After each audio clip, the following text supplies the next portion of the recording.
Pulsar బండి సేల్కి వచ్చిందండి ఈరోజు పల్సర్ 150. సో ఈ వెహికల్ వచ్చేసి 85,000 చెప్తున్నారు. ఎందుకంటే 21 మోడల్ అండి, చాలా తక్కువ తిరిగింది. 26,000 కిలోమీటర్లు, 26,000 కిలోమీటర్స్ మాత్రమే డ్రివెన్. 5,000 వరకు తగ్గుతుంది. మన వీడియో చూస్తే స్ట్రైట్ అవే 6,000 కూడా తగ్గుతుంది. సో ఇది వచ్చేసి 79,000లోనే పల్సర్ బండి 21 మోడల్ వస్తుంది. హోండా యాక్టివ్ అండి, న్యూ మోడల్. ఇది కూడా 2024 6 నెలలు తిరిగిన బండి అండి. 95,000 చెప్తున్నారు. 6,000 తగ్గుతుంది. 89,000లో ఫైనల్గా వస్తుంది. Pure black colour. అలాగే మీకు టీవీఎస్లో కావాలంటే టీవీఎస్ జెప్లో ఇది 23 మోడల్ అండి, 2023 మోడల్, 6,000 కిలోమీటర్స్ డ్రివెన్. 70,000 చెప్తున్నారు. 5,000 తగ్గుతుందండి. మీకు ఇంకొక వెహికల్ వచ్చేసి ఇక్కడ హోండా అండి, హోండా డియో 23 మోడల్, 13,000 కిలోమీటర్ తిరిగింది. ఇది 79,000 చెప్తున్నారు. 8,000, 7,000, 8,000 తగ్గుతుంది. 72, 73లో వచ్చేస్తుందండి.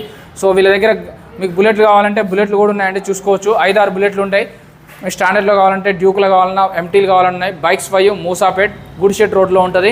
మూసాపేట్ మెట్రో స్టేషన్ ఉంది కదా హైదరాబాద్లో, దాని కిందనే ఉంటుందండి. 500 మీటర్ దూరంలో ఉంటుంది. వీడియోలో నెంబర్ కాల్ కానీ మెసేజ్ కానీ చేయండి.